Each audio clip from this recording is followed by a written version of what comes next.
the majority of people out there who are like pursuing these journeys of wanting to become financially free, starting online businesses, etc., they have some self-belief, but usually not as much as they could do. Mm. So you might assume that you're not very talented and therefore it's going to take you way longer, and whether that is design or researching or being analytical, whatever it may be, a lot of people have these self-doubts and they don't have a lot of self-belief, which means that the competition of people that have sort of medium self-belief is really, really thick. But actually getting to that next level that you need a lot of self-belief for, there's not that many people that have that. Oh. So it's almost easier to compete at that higher level of people who are just really, really confident in themselves, Mm. regardless of their skill set or their talent, which was kind of an interesting angle to look at it from, that That's a you're doing really yourself a disservice by constantly doubting yourself.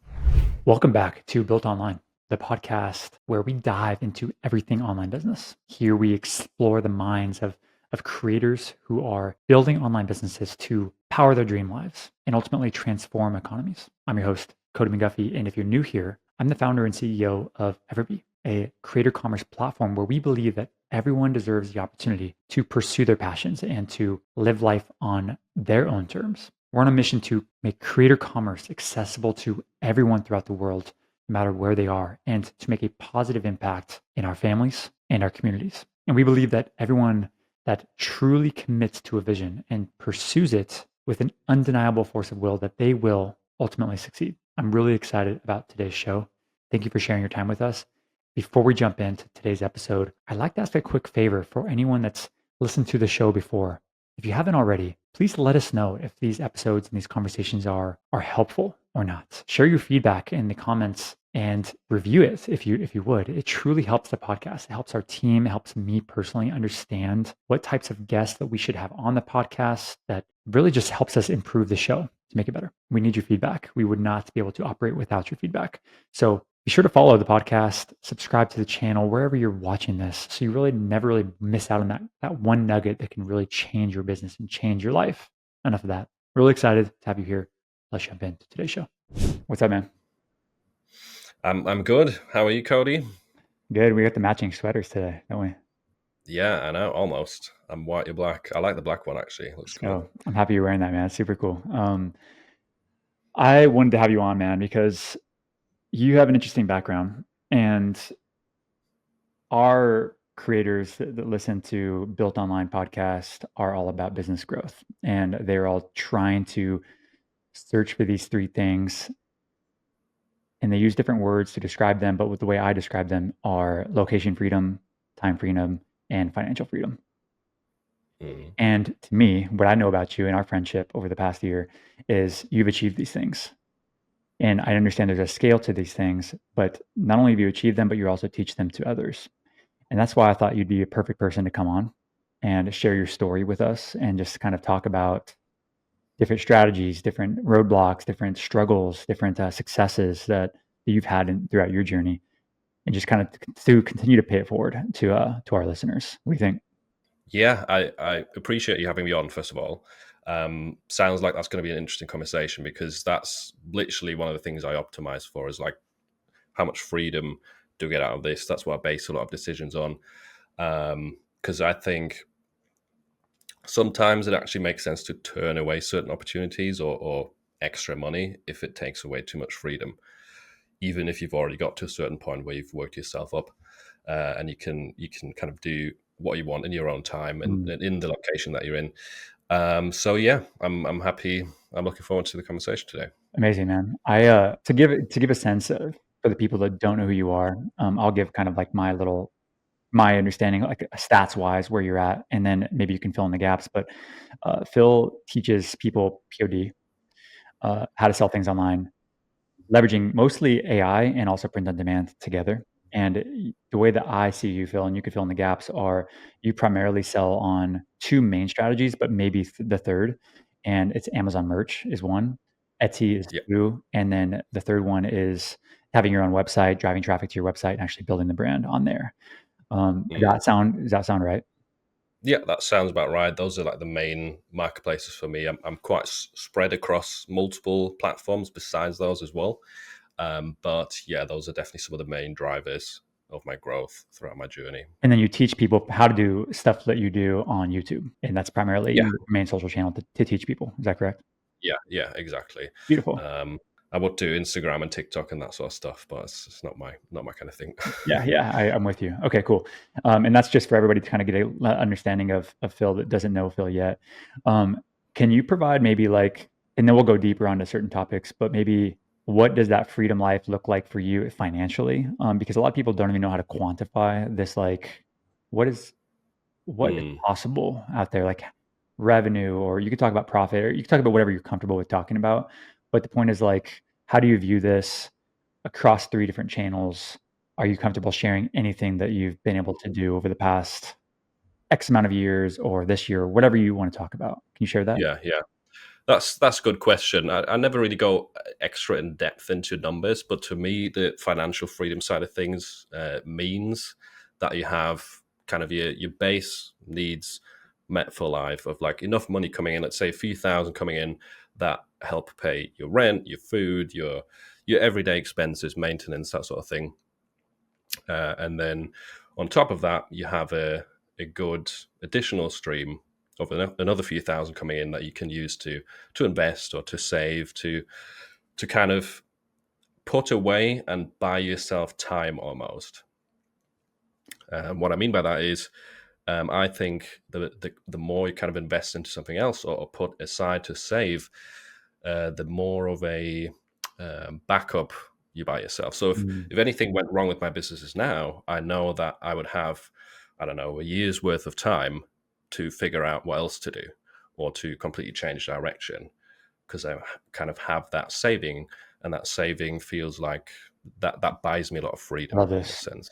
I love this conversation already because so many people, because I've invested in certain companies. I also own my companies, and I have a lot of friends that have their own companies. And the common questions that I get, you recognize a pattern at some point, and the questions are, "Hey, I want to quit my job, but like, when should I know financially like it's time to quit my job?" Or, "Hey, when should I know when would I know like whether I can like treat myself to buy my house or to buy that car or buy that watch or whatever it is?" And what we're talking about is like a little bit of a safety net, and you're talking about having a little bit of money in the bank account to make you feel extra confident with your businesses. In the case that one Yeah, shuts down, you have, I guess you can call it cushion. For me, I call it runway or reserves. Uh, yeah. but a lot of people don't even understand how to think about this actually because they've never had this conversation. So maybe can we stay on this for a few minutes and kind of coach people through what is a good enough amount of runway or reserves to have in the bank account to feel good before they start to like invest further in something else that's not related to their business? Can we talk about that? Yeah. Um, I think if you are kind of at the starting stage and you're thinking about, you know, beginning with your business or quitting a job or you're taking a big leap, it definitely makes sense, and you hear this everywhere. It definitely makes sense to have about 6 months worth of like your rent or your living expenses saved up. You don't necessarily have to have that. Like I don't think I did that when I started, but that's definitely something to work towards to give you that runway, like you say. Um, but I think another thing that you touched on there, like when to buy your car, your house, that kind of thing. I'm also the type of person which I I don't really like buying things unless I can afford them. Like I wouldn't buy a car that I can't afford and then pay it off in monthly installments.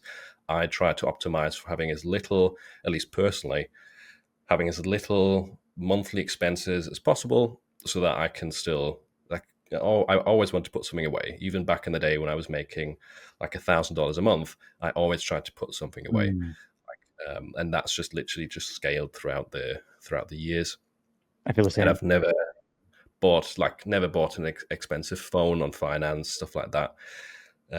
That's kind of a like a personal thing that I think helps you stay ahead in a sense rather than fall behind Mm. into debt and have to catch up in that sense. Yeah, it takes a tremendous amount of discipline to be that It type of does, person, I yeah. would say, because all of your friends and your family and people that are probably arguably doing worse financially than you are buying those things, so you feel like you're actually behind from, like, a social standpoint, but in reality, you're Mm, actually getting further ahead by slowing that part of your expenses down. I Mm, remember feeling that exact same way. There was a point where my wife and I, Christina, we were building EverBee, and we at this point we've invested everything into it, like all of our money, personal, past business money into starting EverBee. And there was a point where all of our friends were buying their houses. Like they're at that stage of life where they're buying their houses. They bought the new car, and we were like, not. We had like I was driving the Ford Focus. It was beat. mm, It was an older one. My wife drove it in high school. I drove another one that a car that I drove in college, and there was a point where I remember my wife and I talking about like, damn, seems like everyone is way ahead of us, and it's just because we were playing a different game. Like we were playing the optionality game, to where as soon as mm, this business, as soon as it succeeds, we're going to open up all of that stuff we're going to have plus more, and all the freedom, and we're going to be able to keep it, not just like mm, have it for mm. a little while. Like we'll be able to keep it no matter what the business does. And so for us, it gave us a tremendous amount of power, but it's hard for us to see that when we're in that moment. How about, did you have a similar experience, or do you look at that similar way? It does sound like they were optimizing, like some of your friends were optimizing for assets as quickly as possible, and you were optimizing for freedom, right? Mm, You were losing out on assets, at least in the moment, but you had more freedom than at that point. And yeah, I mean, I definitely, I don't feel in some ways like some of my friends have bought a house. I've even journaled about this, and I don't really feel much of a need to get a house because to me, once again, that takes away some freedom, kind of makes you stick to a certain place. You have to look after the place. You might not be able to sell it straight away if you want to move or you have to move. mhm. So that kind of gets rid of the location freedom a little bit. And that's why I think buying a house, although it definitely has its benefits, that's not something that I personally am interested in. There's definitely been instances where like my friends or people in my life, they would have like always the better or the newest shit, the best phone, the new car and that sort of Yeah. thing. Where I just think to me it's always important, um, or I think happiness lies, or a lot of happiness lies in the gap between your income and your expenses. If Mm. that gap is tiny, you could be making 100,000 a month, but if your expenses are like 95,000, you know it doesn't really make that much of a difference. If the gap is way bigger, if you get to keep half of the money in your own pocket every month, that I think, to me at least, makes me feel a lot better. How do you define financial freedom? Good question. Financial freedom. I think it goes back to what I said at the beginning, the ability to pay off everything in your normal life that you need to and still have, extra on top of that to travel whenever you want to to save, to invest, to essentially have your basic needs met, but also have a healthy amount of money on top of that. And this differs for everyone, right? For me, it might be an extra few thousand. For someone else, it might be an extra 20,000. Depends where you live. In some countries, it might be just an extra $200 that could give someone that freedom to do extra things in their life, whether it is traveling, whether it is going out for expensive meals, whether it is putting away that money, investing it into stocks or something. I think that everyone has to kind of define it for themselves, but I think just that combination of having your basic needs met and then having a healthy budget to kind of freely allocate to whatever is important to you. I love that. I agree with you. I would say does differ for everybody. The way that I described it in my head, and I still do to this day in the past and also now, is it's this idea of I think it's a spectrum. I think there's like different levels to financial freedom, just like there's Mhm. different levels to like lots of things. Level one is like probably what you just described, is like you have the enough income, maybe it's passive, maybe it's semi-passive savings, financial resources to live the life that you're currently living without like feeling a lot of financial pressure, financial stress. And Mhm.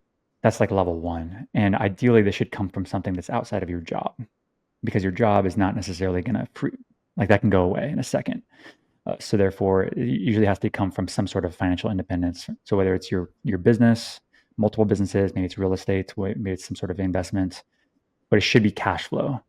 it needs to be more than your current expenses. And then like there's level 2 and level 3, and I don't know how many levels there are to this, to be honest. But the way that I think about it is level 2 would probably be something like all my businesses could shut down and I'm still completely fine forever. And level 3 is like I can legit do whatever I want financially. I could buy Mm. anything that I possibly want and I would never ever break financially. And so, and then you move, like the game is to get to level 1 and then to progress to level 2 and then to progress to level 3, depending on your ambitions. So if you want to go and donate the $1 million per year to this fund that you're really passionate about, level 1 is not going to get you there, but level 3 will get you there. And that's true financial freedom. Like that's level 3 financial freedom in my head, but that's not the game. You need to start with getting to level 1 first. And that's probably mostly what we're going to be talking about today. Yeah, that's really interesting. I've never thought about it like that, but there is definitely levels to this, and like I don't really feel completely financially free. There's a lot of different aspects to it. I think certainly one part of it is as well having multiple income streams, because like you said, your job can go away straight away, but also any of these kind of marketplaces that we sell on, those can go away. There's lots of different aspects of business that have that risk attached to it, where it makes sense to kind of diversify, have multiple income streams. That gives you more financial freedom, I would say, for sure. But yeah, there is definitely levels to this. Obviously, the goal or the ultimate thing that we kind of envision, or maybe some of us work towards, is like literally just having so much passive income coming in, so many savings that you don't really have to work. You can do whatever you want every day for the rest of your life. That would be like complete financial freedom. But then I think some people that also wouldn't really necessarily make that happy, because then they have nothing to kind of work I, towards, I think no grind. I'll challenge that. Like, I think that, I think you're right. Completely. I agree with that. I will also say though, is I don't think what you're saying is the goal is to get to this and then do it. I think it's more so the goal is to achieve that financial freedom, to have the option to do it. And you could choose not to Yeah. do it. You could choose not to take the retired life. I mean, or you can choose to take it. It doesn't really matter. But the point is, it's your choice, and that's like true freedom, in my opinion. Like you have the choice to take it or not. Mm. That's where I see the power. It's the power of like I want to be able to do what I want with what you said, when I want, like on my time, with whoever I want. Meaning, I don't go into business with anyone I don't choose to go into business with. I don't talk with anybody. I don't hang out with anybody I don't really want to be around. Like that's the ultimate unlock, I think, for me. Mm. No, that makes a lot of sense. Having the option there to say I could do whatever I want right now or not. That would definitely be great. And also, I think working to a level where it can affect your entire family, all of your friends, like where you can use your financial freedom to help the people that you love or that are close to you. I Mm-hmm. think that's also a big part of my goal, or what I'm working towards, and what some people probably feel is financial freedom is if you can, for example, retire your parents, or I don't know, help pay for your sister's school or something like that. That's just Is my that way of thinking. part of your That's, big why? Why you do all this? yeah, I think that's a big motivator, because I'm very lucky now to be in that level 1 position where my personal needs are pretty much met for the most part. I can travel and work from wherever I want in the world. Technically, I have enough to invest and to save up. I do have savings, but I would like to help my family, like retire them early, for example. That is definitely a goal that's still Mm. driving me, and that's very motivating Why do you feel like you because want to do that? And by the way, I ask because I'm actually very curious. It's been that's a driving force for me my is entire it life. Yeah, yeah, 100%. okay? And it's not something that and I don't. My parents probably won't listen to this podcast, but it's a very very important thing for me. Did they know? Did they know you want to do They this? don't know this. They don't know. Mine don't Yeah, I either. want to surprise them with Yeah, it. let's hope they don't listen. Exactly same. But if they do, hey, it's what it is. Yeah, But it's a huge driving force for me too, and it's not because they expect me to. That's not why. It's because I no, simply mine don't either. it's a big want for me and my wife as well. We're on the same page for a long time to do this, and I'm curious of what does that look like from your perspective, like what does that mean to retire them? Because I've wrestled with Mm, this and talked a lot of had a lot of conversations with very wealthy people about this conversation, and no one has a great answer, in my opinion, so far. And I'm mm. curious what is the definition of, oh, I'm gonna go do it, and this is how I'm gonna do it. Have you thought about that? The how or the why? I think both might be interesting. So Okay. let's start with the why. There's I think two whys for me. One is very simple. I like gifts, and like I like giving gifts and surprising people. I really Mm, enjoy that. So that's definitely part of it. And like there's not really much of a bigger surprise than you can give than early retirement. But I think the second why and more important why is that I know that my parents, when they were bringing me up, me and my sister, that they gave up a lot of freedom that I now have. Like they didn't have the location freedom. They had to go to work a lot. They couldn't travel much because of us. And all of those things they gave up, they really did all of that for us, for me and my sister. So if I can even just buy them an extra year of mm, retirement, or let them quit their job, which they both don't really enjoy their jobs, if I can buy them that time in a sense, which is the most valuable asset we all have, that would mean the world to me and hopefully also to them. And it would kind of be like a returning favor for the time that they gave up and the mm. freedom that they gave up, which I now get to enjoy What a as a special consequence of thing. Your parents are so lucky to have a son like you, and I really mean that. I have kids. I have 3 kids, and that. if Hmm. my kids are thoughtful like this, I would be so proud of them. And I don't even want them to necessarily retire me. They're not gonna worry about that. But the fact that, like, if they think this way, man, that it's like I know that I've done my job perfectly, if they're so thoughtful like this. So congratulations on being like that person for your parents. So Thank you, thank you. Um, and the how does it look like? It's tough to say. I've thought about this a few times. Like, what would make more sense? Being able to pay my parents a consistent monthly mhm, wage in a sense that would be like their pension, and being able to say that I can do that for the next 10 years. I don't know, whenever their actual pension hits, or just having enough money saved to be able to have that lump sum to give them to kind of help bridge the gap. Because obviously, if they, I don't know what it's like in the US, but if my parents live in Germany, if you retire early, you lose quite a significant chunk of your pension pot, which then affects your pension payments on a monthly basis. So it would kind of, if you say they retire 5 years early, you'd have to fill in the gap of that pot that gets mhm. taken away in a sense. So it's either or. I don't know really which one makes more sense, but How many what do years you think? Yeah, it's a good question. I wrestle with this. There's also this other thing too. When you get to the point, thinking out loud here, when you get to the point where you actually can do it, you think you probably can, or you're approaching that year where you can do it. For example, like we've been talking about it much more because it's a much more realistic thing. At first, it's just like a dream, and then it becomes a reality, and you're like, oh, okay. Now it's not about like whether you can or not. It's a matter now you're questioning like, okay, should I? How should I? Mm, How do you make sure you maximize like love too? Meaning you don't want resentment just because you like not everybody wants your money. So you have to be careful about this too, mm, about okay, how is this going to affect relationships now? What happens if you give your parents money and then they actually give it to some they invest in something and now it's gone, for example? Like mm, mm. there's things that there and then how does that affect your relationship with them if they did this? And are you gonna resent them for it now? Like it's their money. You gave it to so like there's so many little nuanced things. unexpected unexpected paths it could Yep. go down. Yeah, So like I really thought. we're kind of in this journey now where it's like, okay, what's the most optimal way to do this? Maximizing freedom for them, but also maximizing our relationship too. Because I don't want to the last thing you want to do is give somebody money and then it jeopardizes the relationship now all of a sudden. Now they look at you like you've just given them a handout and they're all of a sudden more tiptoeing around you and stuff. Like you don't want that either. Yeah, yeah. So That's it's interesting to think about. I'd never really considered that.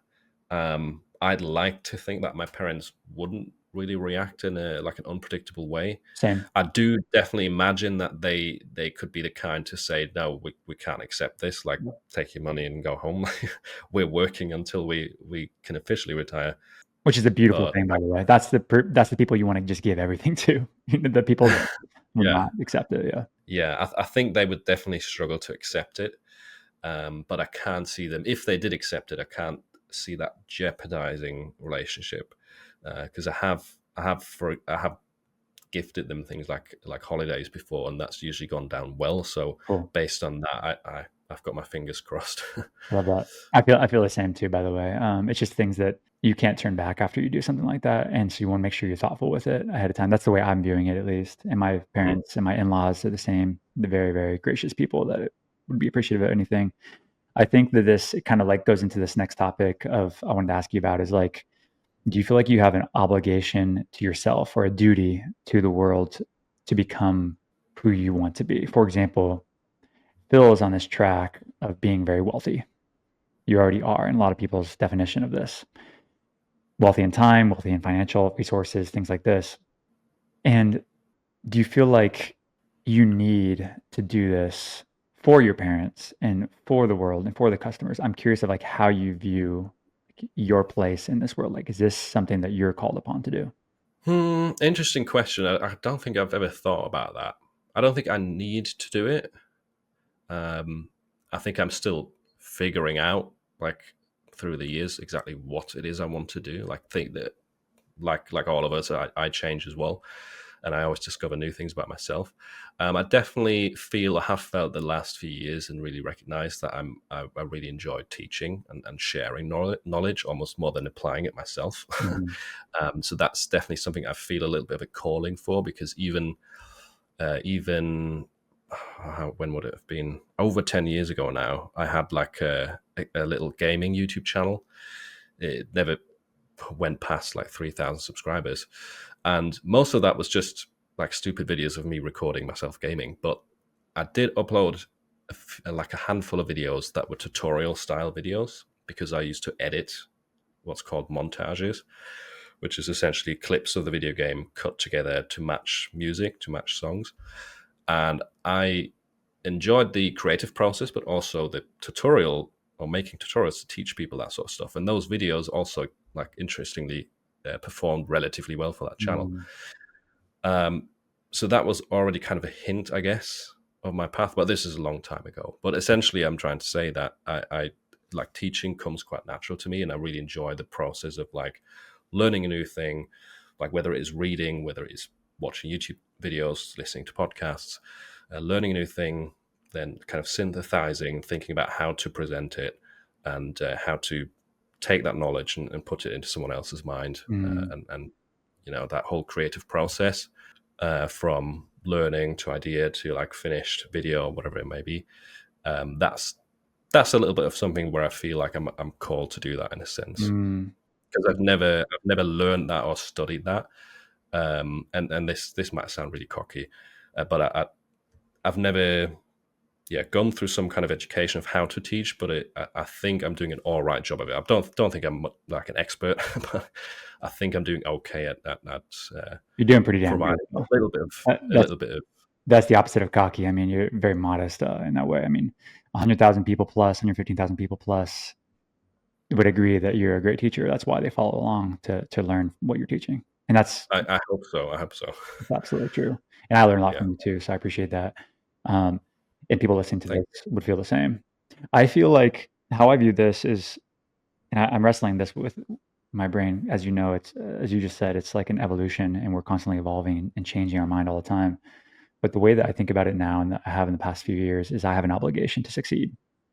Like I owe it to my family, and I owe it to our customers. I owe it to my friends, you and my other friends. I owe it to them. Actually, it's not just about me, eh, and it's not selfish anymore. Whereas if when I say something like, "I don't need to be successful, but it would be cool," I feel like I would argue that that's small time thinking, Cody. Like Cody, you're thinking about yourself only, and it's comfortable to stay small, and that's why you're thinking this. But there's a lot of people that rely on you, Cody. Like there are your customers, your friends who could benefit when you grow, like they'll grow more. and your family, for God's sakes. Like, you have 3 kids. Can you imagine one of your kids being like, "Dad, I just wanna, like, be normal," or I'm sorry, be very average, and, like, I wanna Hmm. be like everybody else.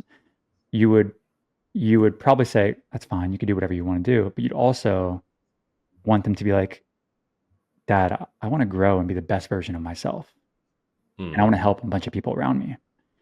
And that's what I think that we have the duty to do. Like, I have the duty to do this, and I think everybody listening to this has the duty to do this as well. But, I found that we need permission from ourselves in order to, like, achieve like, actually go after that. Uh, and I think a couple years ago, maybe 6, 7 years ago, I got it in my mind that, "Oh, wow, this isn't an option, Cody, to be successful. It's not an option. You actually have to be successful financially because you have to think about not just what today is true, but what the future is gonna bring." For example, when you have kids, got it. Well, when you have elderly grandparents, like, what happens when they don't have money for treatment? Or what about when your parents, somebody that gets cancer? Like, do you and you the insurance won't cover all of it. Do you really want to, like, put it in the government's hands or the just throw it up to chance whether this should get the best treatment or not? Do we Hmm. really want to do that? It's like, or do you wanna be the person, the woman or the guy to be like, "Hey, no problem. Let's just take care of it." Eh, like, financially, it's taken care of. Now we give it up to God now at this point, right? But the financial stuff, Yeah. it's taken care of. Like, for me, I've always wanted to be like that person to be like, "Oh, got it. You have cancer. How much is it gonna cost? Hmm. Let's fix it. Oh, you have surgery, like, your knee went out, and it's, like, $60,000 for the surgery? Okay, well, it's pretty damn important, mom, you know? Like, I'll take care of it." Like, that's the person I That's wanna be, that's so Oh, that's very inspiring, and you're very forward thinking in that sense, which I admire. Because yeah, those kind of things, like thinking very far ahead as well too. When your parents are, they might need to go into a care home. Those kind of things are usually what creates a lot of difficulties in families as well, or like uh, arguments between siblings, whatever it may be. So just thinking that far ahead and using that as inspiration is really smart. I think I never really thought about the medical aspect as much because of the insurances here that mm, usually better at covering that kind of stuff. But it definitely makes sense for you, knowing that you live in the US. One more thing I want to touch on there. I like that belief of yours that you almost need to succeed or you want to become the best version of yourself. I actually heard an interesting take in a podcast recently about this, where the majority of people out there who are like pursuing these journeys of wanting to become financially free, starting online businesses, etc., they have some self-belief, but usually not as much as they could do. mm, So you might assume that you're not very talented and therefore it's going to take you way longer, or and whether that is design or researching or being analytical, whatever it may be, a lot of people have these self-doubts and they don't have a lot of self-belief, which means that the competition of people that have sort of medium self-belief is really, really thick. But actually getting to that next level that you need a lot of self-belief for, there's not that many people that have that. oh, So it's almost easier to compete at that higher level of people who are just really, really confident in themselves, mm, regardless of their skill set or their talent, which was kind of an interesting angle to look at it from, that that's a you're doing yourself really a disservice by constantly doubting yourself.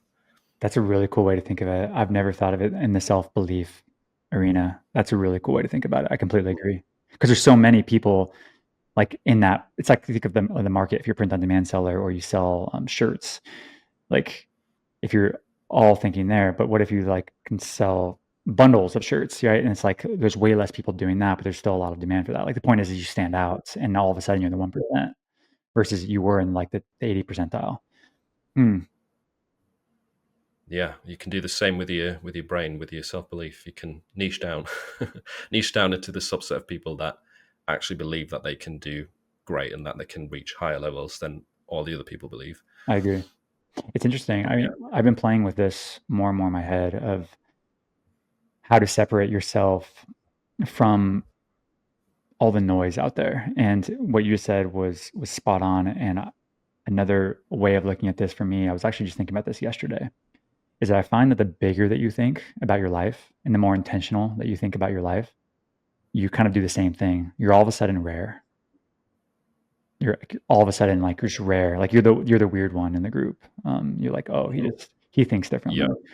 And it's not even because you're a different person. It's just simply because you're just thinking about like 10 years from now instead of tomorrow, next week. And then if you start thinking about 30 years from now, about like your business and your life and your family and what does that look like and your legacy that you're leaving, all of a sudden you're extra, extra rare. And when the bigger that you think, I find that it's easier to actually get a community around you, and like people actually want to think this way. They just don't really know how. And so I guess what I'm saying is I encourage anyone listening to this is to give yourself permission to dream and think a little bit further out, think a little bit bigger, and step outside of this like normalcy. And what you'll find is that it's way quieter up here, way quieter, and it's way more peaceful. And it gets really clear, almost like you go above all the clouds and all of a sudden it's just like an open sky. And that's the way I view it. It's fun to think about, though, fun to talk about. Mm-hmm. And also to the kind of people who might think that because it's 2025 now, print on demand or whatever you're trying to start, this stuff has been around for so long. It's too late to get into this. You've missed the gold rush in a sense. That is so untrue. Like I see it all the time, and I've got a free community on Discord where we've got a specific channel where people can share their successes, and these are all just ordinary people. Many of them have jobs, they have families, they don't have like 24 hours a day to dedicate to this, and you see them posting screenshots from their year-over-year progress, meaning 2023 to 2024, and some people have doubled, tripled, maybe even 10x their business just through being dedicated and putting in time into this. And that is right now. That's happening right now on mostly Amazon merch. Some people selling on Etsy, because my content is a lot of Amazon merch. That's why more Amazon screenshots get shared. But yeah, it is definitely possible. And even for me, I never thought that I'd get to a level of sales like the one I'm at now. Like when I started out, I was hoping to, first of all, I was hoping to maybe cover some bills, like help out with a few bills. I remember my first Q4, I was kind of dreaming of hitting $100 a day, stuff like that. Because at the time, that was like a significant amount of money, way more than my job was paying per day. And yeah, now this past Q4, I've had multiple $1,000 days, which is so far past that point that I was originally imagining or hoping for. And I haven't found a secret method. Like there's no kind of hidden strategy that I've suddenly stumbled upon. All I did was I stuck to this. Yes, I enjoyed it, and I had a little bit of design experience up front, but besides that, I just stuck to it, kept learning, trying to improve different things, also failing a lot along the way, making mistakes, and designing and uploading a lot of stuff that never sold. That's part of everyone's journey. But yeah, over the years, I've now come to this place that I never thought I'd get to at the beginning, or couldn't really have dreamed of at the start. Isn't that crazy? I got chills just thinking about what you were saying. I remember the first time I saw an Amazon account. I was selling Amazon FBA. That was like one of my first journeys in e-commerce. And my friend, who I'm still friends with today, he showed me his Amazon FBA account. It wasn't mine, it was his. He was screen sharing, and it was like $1,000, $1,300 in like you said today, right? It was like one day. And I remember And I remember just being like, that's from today? And he's like, yeah. I'm like, oh my gosh, this is insane, the potential here. And he's like, this is tiny. And I'm like, that's crazy to me. And that was 10 years ago now, probably. And now it's like, I have a question for you, actually, with the same topic. What is the biggest day that you've ever seen? The biggest day in terms of my sales? In revenue, sales, whatever in general. Yeah. Combined for me, it would have probably been like, do you mean in terms of all platforms or all my businesses together? Sure. Yeah. Why I'm asking this is because I want people to now expand their thinking. Remember, Phil, when he never even saw a screenshot like that. He's never seen a dashboard that's as much, like he didn't even know it's possible. And Cody, who 10 years ago did not even know what was possible with e-commerce, And if he could be like, hey, in a few years, this is possible actually. I want to show them, tell them what is Yeah. possible. So yeah, across all businesses, what's the biggest Okay. way? You could estimate, it doesn't matter In exactly. in combination, these are like lots and lots of income streams coming together. Beautiful. But the when I've tracked it on an individual day basis, the biggest day I've seen is 6,000 in a day, Let's go. which I can't even comprehend that just saying it out loud. It sounds stupid. Like that's when I started working in the UK. Just for reference, this was in 2017. I was doing an apprenticeship, which is essentially where you learn a job. I don't know what it's called in the US. You start to learn the job, but you get paid less. Yeah. Internship, Um, apprentice. Yeah. yeah, something like that. I think I was making £400 at the beginning, which is roughly $500 a month, right? 6,000 in a day.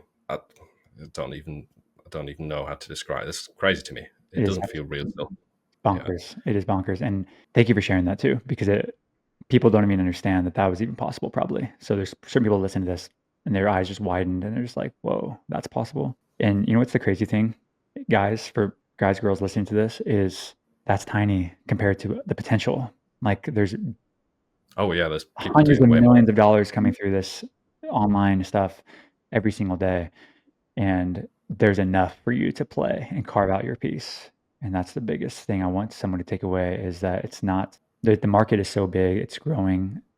Take advantage of Mm. this opportunity because you'll thank yourself in 10 years from now when you do that $6,000 day, or maybe it's a $60,000 day.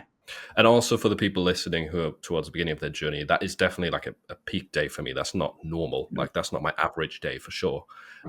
It's a peak kind of thing. And I've also had days like you where I had zero sales. Like that's how everyone starts out. Mm-hmm. You start your journey, you upload stuff, you put in a lot of work, but then you have a week where you sell like 3 things. That's just Yeah. it's part of it. And that's why I also brought up my community. I can bring up one example of a guy who I've also had on my podcast who he's a full-time teacher and he's got a family. He's got 2 kids, I believe. And he posted his progress where on a certain day during December, I think it was like the 11th of December, so peak Q4 day, for Amazon merch at least. He said in 2022, he had 1 sale on that day. This is the year he started. So he was happy to have 1 sale that day, he remembers. 2023, he had 14 sales on the same day. So he's 14 extra sales. It's not bad, but still 14 sales isn't like Mm-hmm. mind blowing for Q4. And then this year he had 100 or just over 100, something like that. So in 2 years, even though initially it was just 1 sale, he's 100x that. And that with a full-time job, with a family. So this is possible. You just need to stay consistent at it. That beginning phase of the first few months for almost everybody is going to suck. Like there is some outliers that just get really lucky, hit a trend, or they have some kind of insight into a niche and they just out of the gate get a lot of sales. But that's rarely the case. Most people, they start off in the first few months, they sell hardly anything. I completely agree. Oh my gosh, completely agree. How would somebody get started today, Phil? So if somebody's listening to this right now and they just opened up their Amazon merch account, or they just opened up their Etsy shop, or they just launched their website, or maybe they want to start a website and actually drive traffic, Facebook ads, and all this stuff to that. What kind of mindset do they need to have going into this thing? And what are the first 3 things they should be thinking about getting good at in order to have that first sale, or maybe the first 10 sales? Let's think about the 3 things first of all. So I think number 1 is definitely you need to think about the niches that you enter because there's a lot of variables to the niches that you're going to find and that you're going to potentially enter, to do with the competition and the demand. And the most potential is usually in very high demand niches. So whether you're targeting mums or maybe gaming, fishing, like those are or nurses, some of the biggest niches out there. But those also, having a lot of competition, are usually tough to sell in as a beginner if you do not have advertising budget. And if you don't really know how to design something that looks better than what's already out there. A seasoned like printed demand seller who knows what they're doing, who's got the ability to run ads, they'll be able to compete in those niches more easily.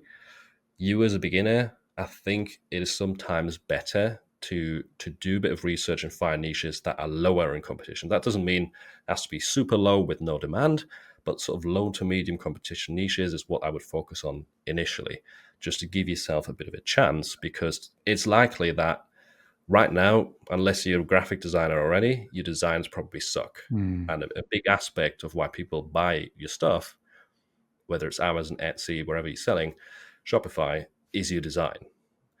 Even if you have a lot of ad budget, if your design sucks, no one's going to buy it.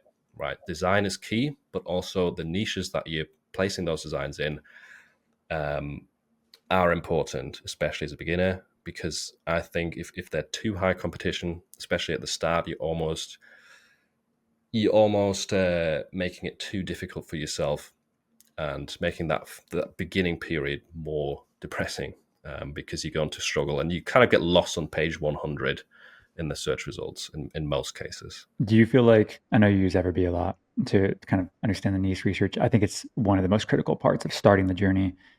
How would somebody, 2 steps, what's the first thing they should go do in EverBee research to like identify a niche that you said low competition, but you obviously need some sort of sales? Like, what would you tell somebody? They're like, I don't know how to use EverBee research. What is EverBee research? So, like, can you walk them through just, again, maybe 30 seconds max of like what you think somebody should do to start? Yeah. So a good looking niche. There's multiple aspects to this, or multiple kind of data points that can help you identify demand within a niche. Let's start out with that. So demand within EverBee, you've got the favorites, you've got the estimated revenue per month or the estimated sales per month. What's also important to look at is the listing age, I would say, because sometimes you'll find niches that have tons of listings that do extremely well, but they're all very, very old. They might have like 4 years, 5 years of history and getting a lot of regular sales, but then that might be a niche that's harder to break into. So you do want to look for niches that have hundreds of sales a month is sort of ideal, or get as close as possible to that. Also high favorite counts, hundreds of favorites, thousands of favorites. But at the same time, you want the listings to be somewhat fresh, like ideally within the past year, which shows that there is potential to move into that niche with new listings, with new Mm. designs. It doesn't mean it has to just be young listings, but a healthy mixture. Um, at the same time, when it comes to competition, you also want to look at search results. So Etsy, EverBee helps you actually see the real search results. Etsy made that change last year where it only says 1,000 plus now. You can't really tell Mhm. how many people are competing in that search term. So if you open up EverBee, I think this even works on the free plan. You Right. can search the whole database and it'll tell you, well, there's like 5,000 people here, or there's 500,000 people here. And I don't think there's an exact number in terms of like what search results or below which search results your niche should be. It's just obviously the lower, the easier it's going to be to break into that niche and Same. rank something at the top. So it's always an interplay of demand and competition. You do obviously ideally want as much demand as possible, but most times that also means you have a ton of competition. The Mm. more you can kind of get that competition down, meaning less search results and also younger listings, the more the demand is usually going to go down. And you want to try and find a healthy balance. You don't just want to go low competition, something that has like 50 search results and has no demand, like Got it. 3 shirts sold 5 times a month. It's hard to explain, I think, theoretically speaking, without actual Yeah. examples. I But think, yeah, you nailed it though. I mean, basically get in there, poke around, you're gonna learn, use the filter. yeah, You're basically saying, hey, go in there, search for something, search in mom shirt, and then literally you're gonna see it, and then go to filters, filter or customize, uh, filter basically by listing age, and you're just gonna see like the top ones, and then you can just play with it more, ask more questions in your head. But yeah, I got that. That's beautiful. Thank you for that.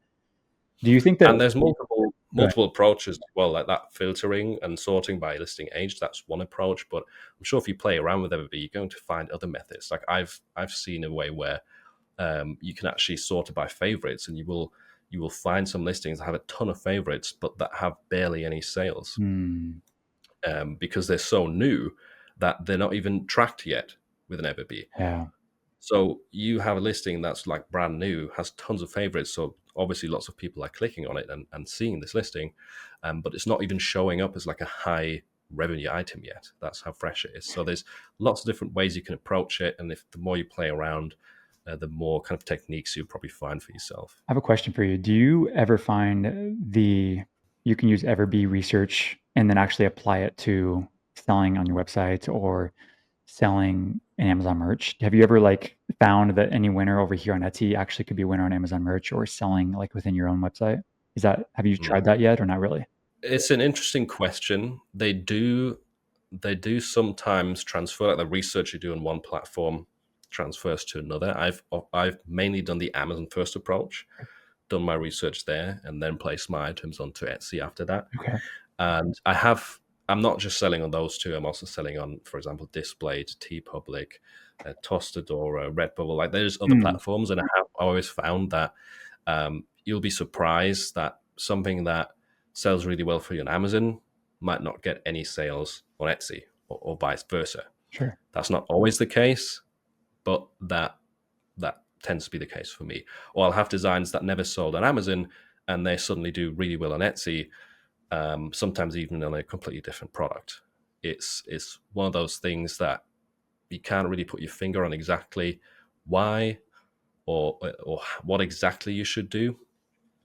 All you can do is, I think, test in Mm, that case, and kind of get a bit of experience for yourself. I like that. And agree with you.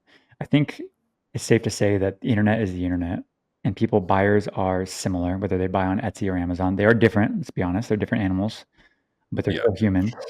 And I think like a mutual friend of ours, Chris Heckman, who also has a YouTube channel that basically teaches people how to sell on like, via their own brand, Shopify Mhm. primarily. He just came out with a video. It's like a 30-hour video on like how to do that. And he's using EverBee inside of that also to like research and then build a brand on his Shopify account using EverBee research Mhm. products and doing it that way. I'm curious of how that like actually went. I haven't finished the entire training 'cause it's so long, but uh, I know that people do it. I think it's just a similar. You have to test it. I can talk to you about that a little bit actually, because me Oh, and Chris are doing that behind the scenes with some other YouTubers. cool. We He's basically collecting people that have Amazon merch, that have Etsy stores, and telling us, you need to go on Shopify and test your stuff there, because he says one of the big barriers to entry, or one of the biggest struggles for the people in his kind of paid community, is that they don't have a lot of good designs. Whereas on places like Amazon, Etsy, you optimize for having, Good in advice. most cases, thousands of designs, right? So we already have that hard part done, or one of the hardest parts done. And then it's just a case of testing ads with those designs. And so far, what I found is, once again, what I said to you is, my best sellers on Amazon or Etsy are not necessarily going to do well on Shopify. You Mm, don't know until you've tested it with ads. There is the odd design which does well on all platforms. Like those do exist for me.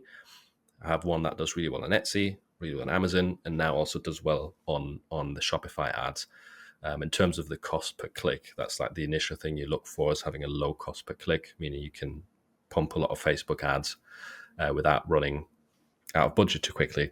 But yeah, you can definitely transfer a lot of the things, a lot of the knowledge that you gain from these marketplaces to your own Shopify store as well. mm. And that's like having quality designs, targeting big niches. Ideally, you want quite big, broad niches on Shopify, so you have more of an audience to tag with the Facebook ads. So that's a little bit of a different game there. Sure, I get that. I love this. I think it's a good time to transition into our kind of our final rapid fire round. What do you think? You ready? Okay. Yeah. What's your favorite business book? Business book. Good question. I really, really liked the 7 Habits of Highly Effective People. It's not just business, but it has a lot of really good Mm, actionable advice um, that will also help you out with business a lot, I would love say. it. What's the one thing that you wish that you knew before starting your business? Wow, that's a good one. Just have more self belief in yourself. I would say, like based on our conversation today as well. I think that could have sped up things a lot. What's the worst advice that you've ever received about business? I don't really know. I can't answer that one off the top of my head. We'll come back to it. How many hours do you think that you work on your business per week? Per week. I think now I'm a fairly healthy balance, but it's probably between 30 and 40 hours. Most weeks it's definitely been more. And that's another thing that we didn't touch on, but I think it's very important for beginners. It's like for most of us, or most of the people I speak to anyway in the space, there's a lot of effort up front, and over the years your effort kind of, or the time input slows down a bit, whereas your income either stays the same or keeps growing, which is Mm. why these business models are so attractive, I think. You front load it, right? You front load all the work. Yeah, And then I think where it's tricky too is it depends on your ambitions, but you optimize for things, it goes up, the income comes up, but your time needed to spend on the operational part of the business goes down. But then you start working on more strategic things in the business that actually give you more leverage to actually increase the actual income even more. And that's where it starts to get really fun. exactly. Yeah, that's kind of the stage I'm at. That's awesome. If your family and your friends and your customers, your people that know you interacted with you, they all had to get together and they had to get in a room without you and they had to write an article or a blog post or some sort of book or something about you characterizing who Philip is, the good stuff and also the bad stuff. What Okay. are some things that they would say about you? Uh, God, you've got tough questions, man. uh, I don't know. That's hard for me to say. I would like to, or I'd hope that they say that I'm a kind person that is good at listening, um, that is helpful, encouraging, um, fun to be around. That's what I hope. I don't know. The negatives, I don't know. Bit forgetful, maybe. Weird accent. I think that's definitely what some of my friends would say, because I've got an English accent when speaking my native language, German. Um, but yeah, I don't know. I, It's good. I hope that's an answer. Love it. How would you define a creator? Who is a creator to you? Typically, when I hear creator, I think of like a YouTuber. That's my initial thought, but I think it's definitely more than that. Like, in a sense, all the people in this print on demand world, they are creators. In a sense, they are creative people because they are coming up with things. They are putting out things into the world, whether it is designs, whether it is YouTube content, digital assets. It's anyone who brings ideas from their mind out into the real world in some form or another, whether that is a t-shirt or a sweatshirt that someone receives at the end of the day, or whether that is information someone receives through a video that they can then apply to their own lives. I agree with you. I love that. I feel like everyone has wrestled with this for a while too, and I'm putting my finger on it now, and I'm actually more confident with saying like every single one of us are creators. We just don't necessarily know it yet. Not everybody knows that they're actually a creator, but every single person that we come across, like they are creating their life one way or another, and they're doing it either intentionally or non-intentionally, and that's fine. And then there's this like sub segment of this who are actually doing it intentionally, and they're creating like print on demand design. They're creating a business. They're creating a course. They're creating a YouTube channel. They're creating content. They're creating a digital product, a template. These people are creators and they're creating their life, their future financial life. And I love this aspect of it. And it made it so much more clear to me that it's so much more inclusive and bigger. That's just being like, oh yeah, there's content creators. And then there's like sellers. And I'm like, Mm-hmm. that didn't sit right with me. I'm like, no, they're creators. They're just different types of creators. Some of them are creating a physical product, and some of them are creating content, but they're both underneath the creator category. And then there's also like startup people like more in tech, like maybe myself. I'm like, I'm definitely a creator. I know that I am, and so I'm Mm. just throwing myself in that category too. So maybe it's my own thing, but it's a fun question. Everyone's a creator. 100% Almost. for me, but I want to hear your Yeah. opinion. Last question: do you think that everybody should be a business owner? No, definitely not. I think there's a lot of ugly sides to business, or like draining sides to business, that some people just wouldn't want to have in their lives. I think everyone could be if they set their mind to it and wanted to really do it, or they had a big why. But I think some people wouldn't really enjoy it, or would prefer to find a job that gives them some sort of fulfillment and have consistent income, kind of be told what to do more regularly. Um, there's also a lot of discipline involved with it, with the business, which some people might not have, or not know the tools to have that discipline. Where you need to plan your own time, and if you don't do anything, no one else does it unless you've already built a team. So yeah, I think there's a lot of things that come with it, a lot of responsibility, and like annoying back end things, taxes, bookkeeping. Like there's so many things attached to it, which I think some people, yeah, would rather actually be employed, and that's totally fine. I think that's cool. You can find fulfillment through employment or other things in life than being a business owner. I love that. Do you feel like you have to be either or, like a business owner or an employee? No, no, I wouldn't say you have to. I think you can be both for sure. I never really thought about that, but what do you think? I wrestle with this one too. I like to have these podcast sessions so selfishly, if I'm honest, because I get to like learn and I get to like question my own thinking of this. Yeah, Uh, but I'm at this. If you ask me today, like the same question, do you think everyone should be a business owner? I would say yes. Every single person should be a business owner. really. I do. I would probably, if you asked me that 2 years ago, I would say no way. It's too hard. It's it can drain you. It can hurt your relationships. All this stuff. I But don't think it's even like super hard. It's just some of the type of work and stuff it isn't for some people. I feel. But what's changed in your mind then? for me, the first answer is that it's kind of optimizing for like ease or comfort.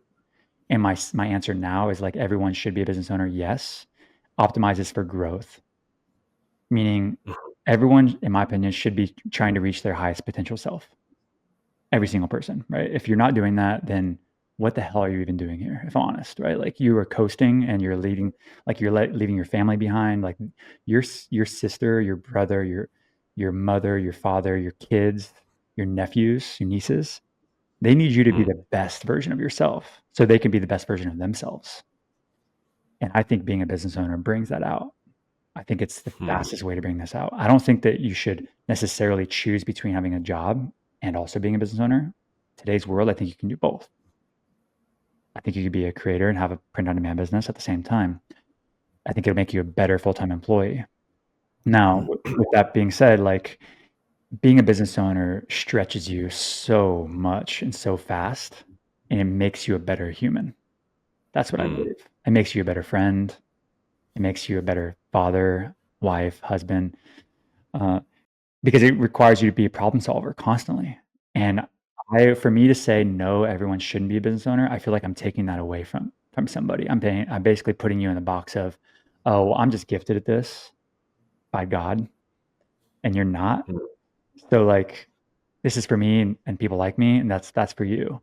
Where I'm like, no, I think everyone should be. mm. It's just the It's capacity depends. Go ahead.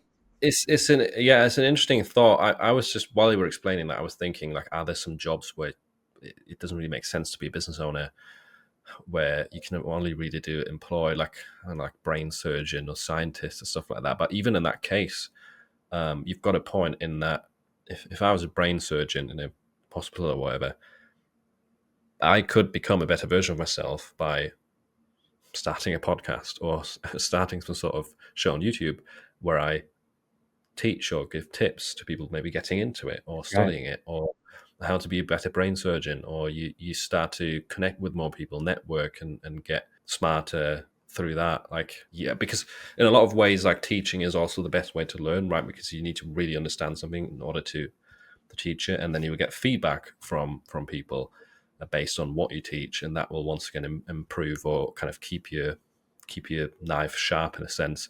So yeah, I think even if you are in some sort of job, I don't know if those are the best examples, That's but a I'm pretty damn good sure there is example, some. honestly. That would be the rebuttal that I would say, except unless you're a doctor, I would probably say that to you until you just gave me Yeah, that example. Because I'm like, does a brain surgeon, do they really have, should they be optimizing their time to sell a print on demand product online? Probably not, no, right? Like we'd all no. agree. But when they're using it as a source of information and sharing to future doctors, to future brain surgeons, that's a pretty damn high leverage use of time. And that's also Yeah. giving back to the community. And it's this great feedback loop to get smarter and also share with the world what you know. That's a pretty damn good use of time. And they could push themselves to become a public speaker and give events about it. I don't know if there's enough of an audience of brain surgeons that you can find in one city, but I'm sure there's probably ways to kind of, once again, like grow as a person whilst also giving out more value than just your 8 hours a day in the room, right, and the surgery. Exactly. Oh, interesting. Maybe I just flipped you on that question. Maybe I just got you to come to my side. Maybe, yeah. Sounds like it. Man, I'm so grateful for this time. Thank you for joining. I appreciate Me you. too. Yeah, really fun conversation. Where, Did not expect it to go into these kind of directions, but it was really fun. where can people Lots of things I've never thought about. where can people find you? Where can people follow you, learn from you, all that stuff? Yeah, mostly just on the YouTube. So it's Philip Anders. You type it in, and it should hopefully come up with my channel. Other than that, you can connect with me a little bit better on Discord. So in all of my video descriptions, there's a link to the free Discord community, and I'm in there. You can find my username and also send me a DM there, or just ask questions ideally in the server so other people can learn from it as well. And my website, so that would be philipanders.com. There you can find freebies, courses, coaching links, like all sorts of stuff if you want to go further than the free stuff. Philip, thank you so much, man, for the time. I appreciate it again. I know everyone Thanks got for having me on. Yeah, man, for sure. Let's do it again, for sure. Maybe in person when you come to Austin again. Oh yeah, that'd be sick. I've never done a podcast in person, so that'd be fun. Let's go. Cool. All right, talk to you soon. Yeah, we should. Go ahead. We should do like a group one with Chris. Ooh, that'd be like fun. a group podcast or something like that. Yeah. 1000%. All right, Yeah. brother. Talk to you soon. Bye.